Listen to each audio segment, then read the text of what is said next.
dareemayaa qof kasta oo qofkiisa ku maqan tahay markuu timaado ka dareemi lahaa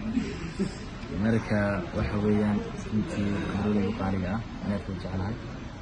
in maanta garabkayga fadhido waxa weeyaan muddo badan baan sugayey waxa weeyaan ku faraxsanahay mar koowaad iyo mar labaadba sidii baan ku leeyahay marka saddexaadna waxaan ku leeyahay jecel isku soo dhawow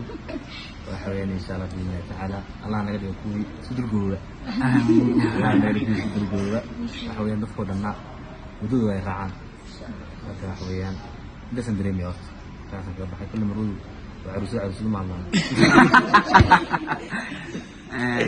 aniga hal mid aan rabaa inaan ku darsado aniga horta xag gabadha ka socdaa seedigayaa tahay marka waxaa rabaa inaan ku dhaho labadiina baa idin dhahaa sababtoo ah labadiina waa kala wanaagsantihiin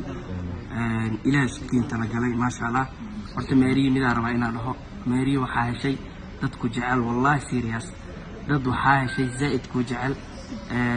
yar iyo weyn saqiir iyo kabiir wallahi billah adigna hay kalow midaan rabaa inaan ku dhaho oo dardaaran ahaan haddaa ratid u qaado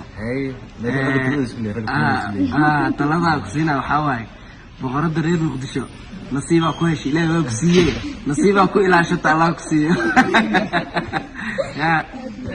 ilaahi iskiin deysto aad iyo aad waxa weeyaan ducada kulli xaggiin hadal badan lama ogole